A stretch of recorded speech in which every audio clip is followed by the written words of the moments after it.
Hey merfolk, so today I'm going to bring you a 2-in-1 makeup tutorial. So I'm just going to show you two very chill, very easy, very fast makeup looks that I like to wear in my everyday life. I am not the kind of person who wears the same look every day. I always change things up. There's not an exact makeup routine that I follow, but if you see me out on a work day and I'm wearing makeup, which most of the time for work I am, these two looks are probably going to be very similar to that. So these looks aren't going to be especially creative or intricate. They're not going to be very difficult to achieve. I have plenty of those on my channel, and those are the kind of looks that I tend to wear more for special occasions. Not only I need something quick that just gets me out of the house, but because I'm a makeup artist and I work with a lot of different clients, I don't want to wear something that's too intimidating for them, but I still want to look put together and wear something that is true to me and my style. And I feel like these looks achieve that for me. So I'm just gonna take off my glasses. I don't know why I'm wearing them. As some of you probably know, I don't usually wear a primer, but I do prep my skin really well every day. I layer a lot of hydrating products, so my skin is already very moisturized when I start my makeup. So it already has sort of a moisturized, healthy glow. And I always apply SPF. So all of that on my face right now. So the foundation I have been using for every day is the Dermacol makeup cover. I have it in the shade 210. And yes, this is the most full coverage foundation in the world. I never wear full coverage foundation, but the reason that I like to use this is that it's very blendable. So I can target the coverage where I really need it, and I can just keep the rest of the face looking very fresh. So I literally take the smallest amount on a deluxe crease brush from Real Techniques, and I start going on the places where I feel like I need a bit more coverage. So that's usually around my eyes. I don't cover up my eye bags completely. I just go mostly on the inner corner because I don't like that blueness that I have there. I feel like it competes with my eye makeup. And I also go on the outer corners, but I tend to leave the under eye, the actual under eye, mostly free of the foundation. And I also go around any blemishes and redness and pigmentation that I have on my face. I tend to always skip my nose because I like having my freckles show through, and I feel like when I apply foundation on my nose, it tends to get oilier faster, which I don't really understand. So once I figure that out, I stopped applying foundation on my nose on a daily basis. Also, I don't really feel like I need the coverage there.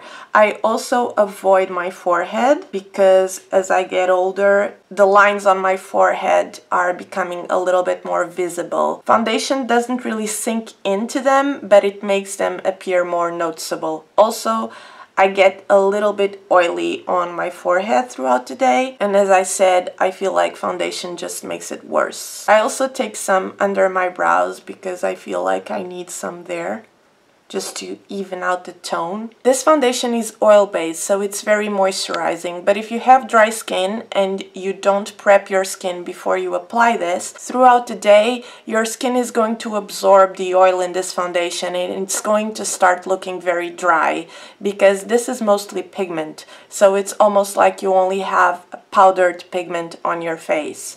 So really be mindful that you do need to moisturize before applying this foundation, or any foundation for that matter. If you have oily skin, this foundation will also work, but you will need to set it with a powder if you want to control the shine. But it takes on powder very well. So right now I'm basically just fluffing my brush over top of the areas where I applied my foundation, just to blend it in, and that's literally all I need to do because this foundation blends super easily. Now I'm taking a little bit more onto the areas where I feel like I still need a little bit of extra love.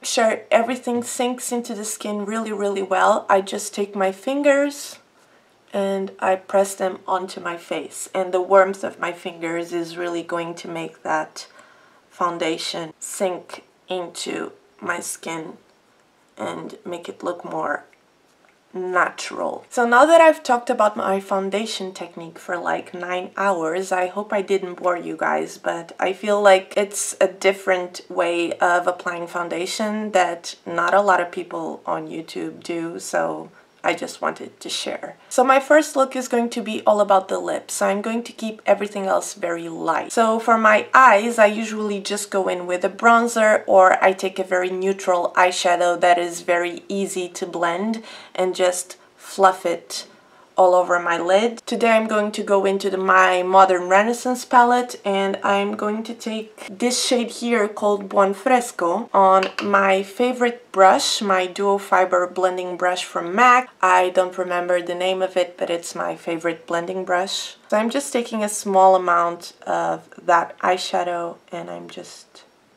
brushing this all over my lid. And I haven't done my brows yet because I like to go right into the hairs of my brows right at the front. And I'm using very light pressure on the brush just to really create a haze around the eye. And I also go underneath. And this takes me normally like 5 seconds because I am not talking to a camera while I'm doing it. And I honestly usually don't pay so much attention to see if it's properly blended or not. I just slap it on. Sometimes I get a bit more creative and I add a little bit of shading here and there and a little bit of shimmer, but usually this is what I do and that's where I'm staying right now. For my brows, because I barely have any and I have to create a new brow every single day, I usually go in with pomade. Lately I have been using the Nabla Cosmetics Brow Pot in Uranus, but I have also been using the Ardell Stroke a Brow. At first, when I tried this, I thought this was the most amazing thing ever created, but right now I feel like I can get more texture from my brow pot and I still get the same effect that this gives me.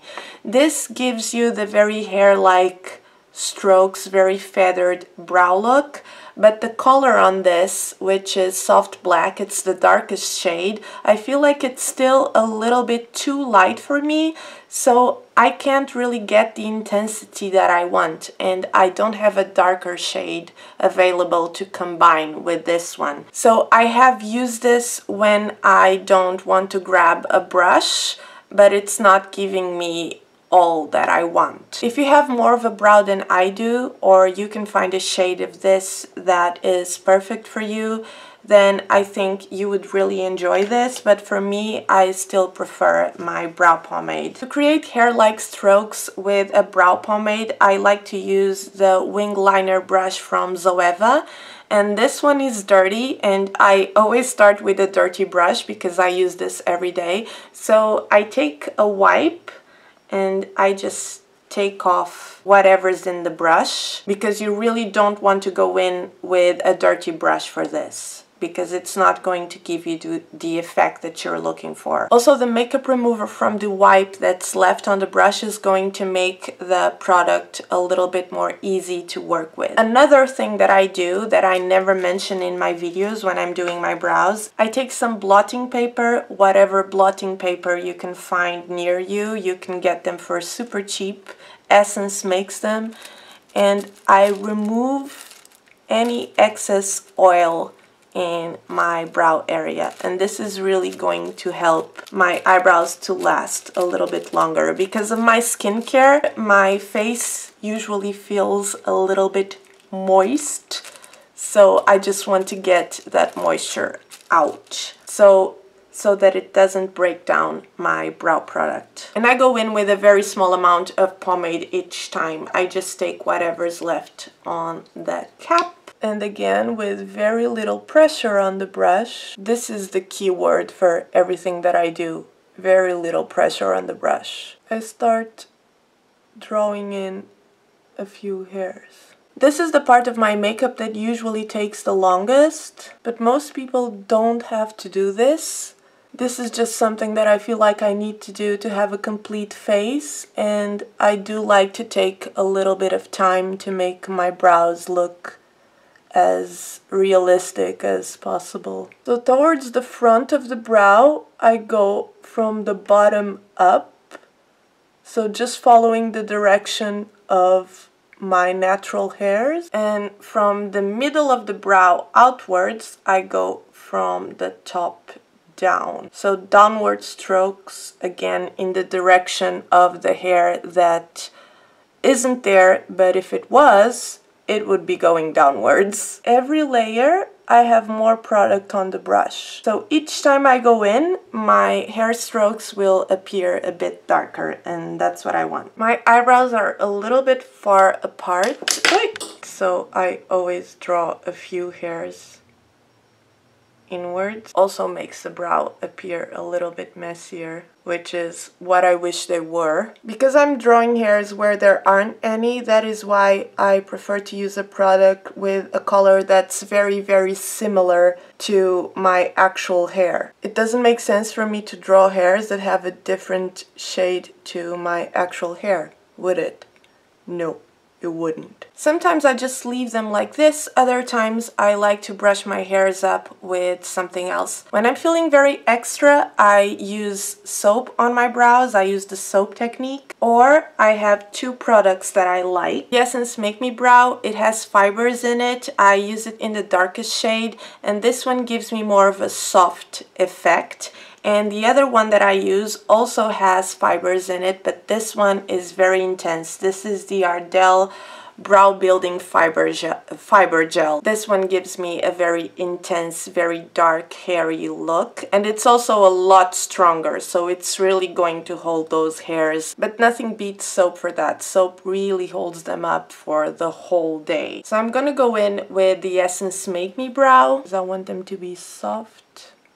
And I'm just going to brush all of those hairs up. And you can see how that gives me a lot more texture to the brow without being too obvious. So I really like blush, and you guys know I love the 80s, so I like to apply blush in the draping technique, which is very high up on the cheek, blending into my eyeshadow. And I like to start by using a liquid blush. I tend to layer blushes for this because I'm very extra with my blush. And I have been using this A Concept Cheek Me blush. This is in the shade Kiss Me. This comes in kind of a nail polish bottle, and it's super pigmented, so I am applying quite a lot of it. And I go straight on my cheekbone. And now I'm taking a fluffy synthetic brush, and I'm blending that upwards and into my temples.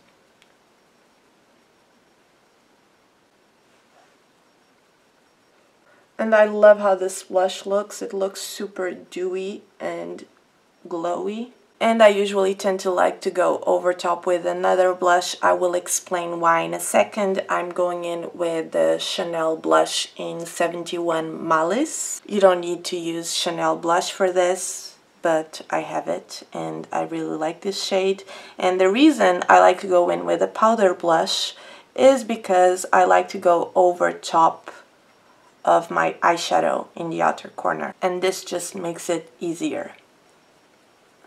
Also, I can build up the intensity right at the hairline. So a lot of the times I do this draping method, other times I just go right on the apple of the cheek under my eyes. Kind of similar to what I did in my boy beat look, but I never skip blush. Blush is my favorite. And then I like to apply highlight, and what I use almost every single time that I do my makeup is the RMS Living Luminizer. This one packs a punch, but it's very, very natural. So this is going to give you a very wet, glossy looking cheek. That doesn't look glittery or shimmery. It has a very nice, natural, wet glow.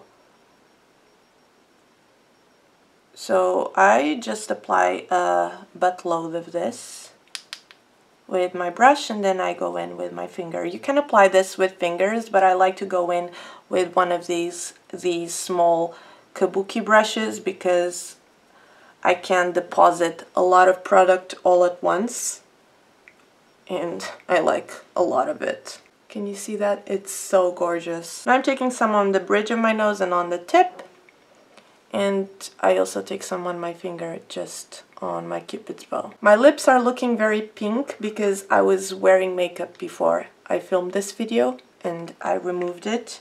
I was actually wearing the exact same makeup I am applying right now. Sometimes I do mascara, sometimes I don't. Today I'm going to do mascara because I don't want to annoy anyone. I'm going to use my L'Oreal Volume Million Lashes Fatale. So I either don't apply mascara or I apply a lot of it. Especially on my bottom lashes. I love mascara on the bottom lashes. And for lips, I literally have only been using my Lancome matte shakers. I have two shades. I have a pink and a red. I want all of the shades because if there ever was a lipstick formula that I love, this is the one. I love these so much. These are the perfect liquid lipstick for day-to-day wear. They're very long-lasting. They're not as long-lasting as a regular liquid lipstick, but they fade very nicely. And because they have a very strange sponge tip applicator, they always go on kind of like a stain, a little bit blurry, so they're very easy to reapply. And the last thing that I want to worry about throughout the day is reapplying my lipstick, so this makes my life super easy. Lately I have been super into hot pink and fuchsia and magenta and that color family in general. That's my favorite color. I have a video all about it. You can check it out. So I'm going to use the pink. This is the shade Pink Power 378. This is one very sheer layer, and I'm going to go in with a second one. When you shake them, you get a lot more color.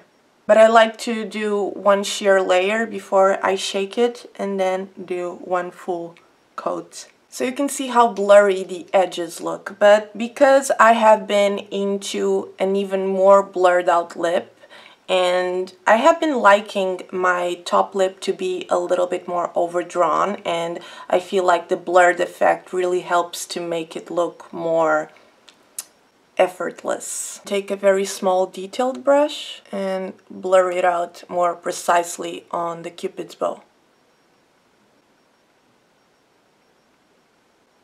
A little bit underneath. And this is going to last a really long time and fade super nicely, so I really don't have to worry about it for the rest of the day if I don't want to. So yeah, this is the first look. This is when I want lipstick to be the focus, and usually when I want to wear my glasses all day. So this is how it looks with glasses on. For my second look, it's going to be all about the eyes. So I'm just gonna remove my lipstick and my mascara because I hate applying eyeshadow with mascara on. I just realized I didn't style my hair at all for the first look, but whatever, I already took the photos. So I'm just taking some micellar water on a cotton pad and I'm taking my lipstick off. You can see how much this leaves a stain. Another super bougie lipstick that I like that also lasts a really long time and leaves a stain behind is this YSL liquid lipstick. This is the Tatouage Couture lip stain in the shade 17. I bought it because I was super stressed out. It wasn't smart. I am not proud of that decision, but I really like it. And now I am taking this opportunity to show you how I remove mascara from the eyes without ruining the rest of the makeup. This is a skill that might be useful for some occasions, and especially for those of you who are professional makeup artists, because during photo shoots you may find that you need to remove a model's mascara without ruining the rest of the makeup, and this is a good way to do it. So I'm taking the cotton pad and I'm applying some micellar water on it, and I'm going to fold it like this, and I'm going to put it under my lower lashes.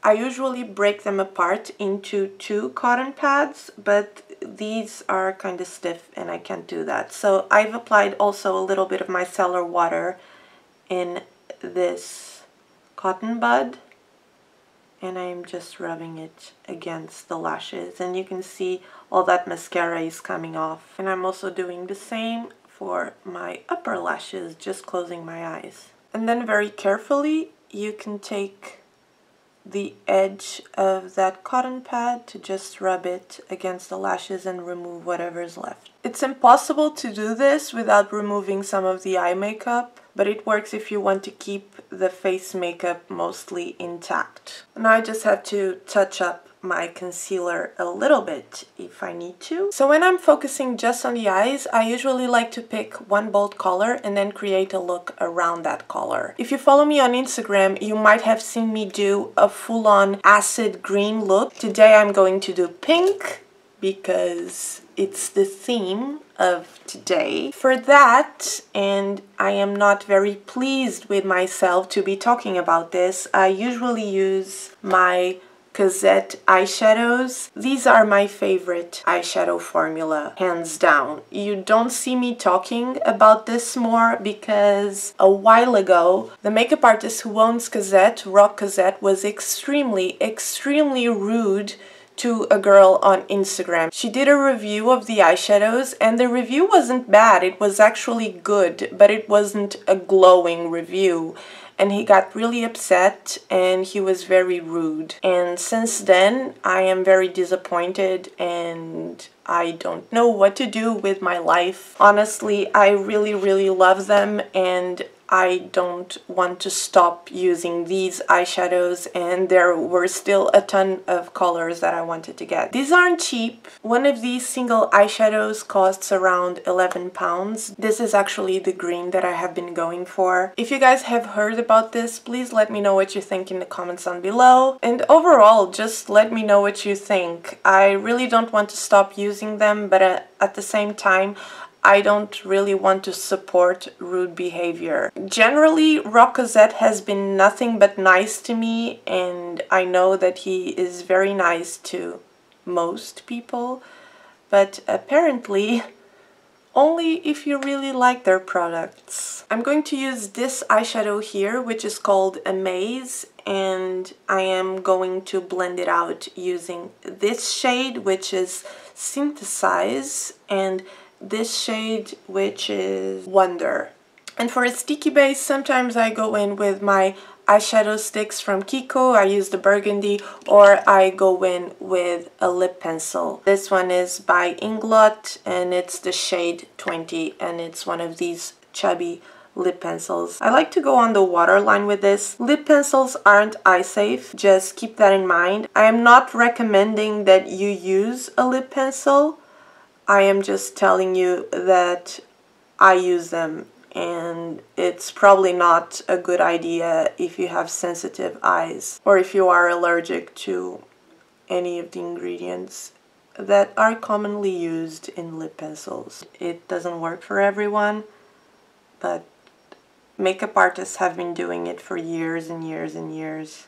I'm gonna use the same brush that I used before, and I'm gonna go into Wonder, and I'm just going to brush this along the socket into my nose. This is just for some extra warmth and a little bit of shading around the eye. Again, because I like everything very faded and blown out. And now I'm going to go into Synthesize, and I'm just going to focus this mostly on the socket, but again using very soft circular motions. Another great thing about these eyeshadows is that they're vegan and they have a lot of red based shades that don't contain carmine, which for those of you who don't know are crushed beetles, and they're used in almost every single makeup product that has red dye in it. The reason why I like to use a red eye pencil is because with this kind of brush I can't reach into the lash line very well, so I still get a little bit of redness very close to the under eye, which I know is not for everyone, but I like to have a little bit of red peeking through the pink And then I go into Amaze with my finger and I just pop that all over my lid. And this is a very bright hot pink shot through with a blue. So it's more of a magenta kind of shade. Then I also rub my finger along the lower lash line with whatever's left. Back in with my fluffy brush. Just really blend that out. Back in with a little bit of Wonder. Some mascara. And there you go, the easiest bold smoky eye ever. I swear this takes me like a minute usually, maybe 2, a minute for each eye. Because I had already done my blush before, I am still using my blush in that draping style, but you can use your blush however you want with this look. And for some reason, when I'm doing this kind of eye, I like to add a little bit more freckles to my face. I already have freckles and they're quite visible, but I like to make them a little bit more visible. For that, I am using my Nabla Cream Shadow in Bakery. This is the product that I use for freckles. The shade is really nice and it's very long lasting.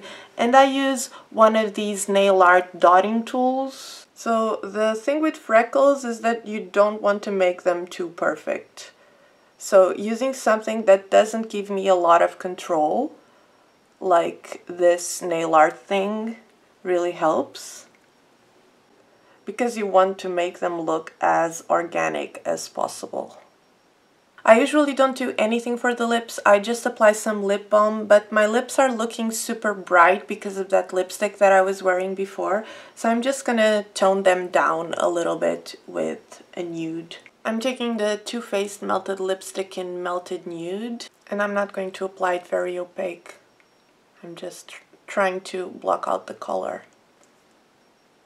I ran out of memory on my SD card, so I took the opportunity to do my hair, but it's looking kind of weird. So yeah, this is the second look and I love it. I love a very bold, simple, smoky eye, just a bright color all around the eyes and everything else very simple and very fresh. I usually don't powder my skin. I like my skin to have more of a dewy glow and it's more normal to dry and quite dehydrated, so it can handle the lack of powder. What I do, however, is I use blotting paper throughout the day if for some reason I feel like the stickiness of my skin is bothering me, and it's very effective at taking down any excess shine. That is mostly my skincare though. It's just absorbing my skincare. So yeah, this is everything for today. I hope you have enjoyed this video. I know it's going to be very long because I went into a lot of detail, but I hope it's helpful for some of you guys. I know some people like it when I do these very simple, very easy makeup looks, and I don't do them very often. And also, I personally really like when people do very simple makeup looks on YouTube. I like those kinds of tutorials, especially if they're a little bit different to the normal neutral makeup that most people do. So if I like these kinds of tutorials, maybe you like them too. So if you've enjoyed this video, please give it a thumbs up, that helps me out a lot. Also leave a comment down below because, as you know, those always make me really happy and keep me motivated to make more videos. Subscribe to my channel if you haven't already. There will be a list in the description box with every single product used in this tutorial, as well as links to all of my social media and other stuff. And yeah, thank you so much for watching. I hope you're having a great day and I will see you next time. Bye, bye, bye, bye, bye, bye, bye, bye, bye.